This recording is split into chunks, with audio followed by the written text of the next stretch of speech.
Hello friends, welcome to 9 News Now. I'm Elizabeth Vowell. College students and leaders from across the state gathered for a summit on hazing in Baton Rouge. This comes after the death of a Southern University student earlier this year. Attorney General Liz Murrill and District Attorney Hiller Moore kicked off the summit with a panel where they discussed the different ways to reach students with hazing education. They even suggested that conversation should start as early as high school. The goal of the summit is to see how different schools handle hazing and to come up with solutions to prevent other deaths. State leaders announced the creation of a new database to help local businesses take advantage of some of those major investments coming to Louisiana. The database is a one-stop shop for companies like Meta to connect with local businesses, so when projects come to town, it's the locals who get the contracts and the jobs that come along with it. That database is called Source Louisiana. And on top of this, Governor Jeff Landry says he will be encouraging outside companies who reap tax benefits from the state to only contract with locals. Governor Landry also announced that he is in support of President Trump's plan to deploy 1,000 National Guard troops across the state. The governor calls the National Guard a force multiplier for law enforcement. As for when this might happen, here's what the governor had to say. Well, I would never give you a timeline. I mean, why? I don't want to protect the criminals what we do, but don't worry. Don't worry, you will know. Some residents have expressed concern that it could hurt tourism because it sort of makes you look like an occupied state. So there are mixed opinions. So I believe what the governor's doing now is that he's gauging public opinion. He's trying to measure public opinion to see whether or not the National Guard would actually be popular. The governor says if President Trump wants to send more prosecutors or federal agents, he would support that as well.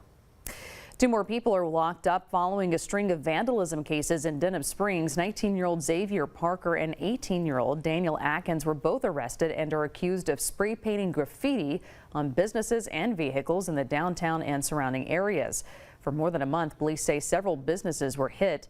Police say the 2 arrests involve incidents at 11 different locations.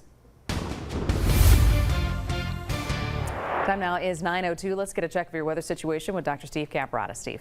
Hey Liz, we've got a few showers holding on tonight, so we're going to start out with our First Alert Radar Network, give you a look at what we're tracking, everything kind of moving north to south. So you can see some of these downpours kind of rolling through Clinton, Slaughter, and now building into Zachary. So a little bit of that moving into EBR at this hour. And then we've got another pretty good downpour that's moved right on through Ponchatoula, trying to build towards Springfield and dropping down towards Lake Maurepas as it moves southward. Right now, the capital city is dry, though. This is our Sky 9 Gordon McKernan camera looking out over I-10, and temperatures are still pretty warm. 79 Baton Rouge, New Road 78, so mostly in the mid to upper 70s at this hour. Tomorrow's going to be pretty similar to the last couple of days. Mainly dry start in the morning, low temperatures around 70 degrees, quickly into the upper 80s by noon. Another day with highs in the 90s, will go low 90s, and your afternoon rain chances tomorrow running about 20 to 30%. So again, there will be a few storms around. Updating the tropics tonight, nothing happening in the Gulf, not going to happen for the next several days as conditions just remain unfavorable. Nothing really headed there. As we get farther out into the Atlantic, though, starting to get some life out here, as you might expect in mid-September. A rather large tropical wave here that's trying to organize. Does have a lot of dry air to its north. There's another wave coming off Africa behind it.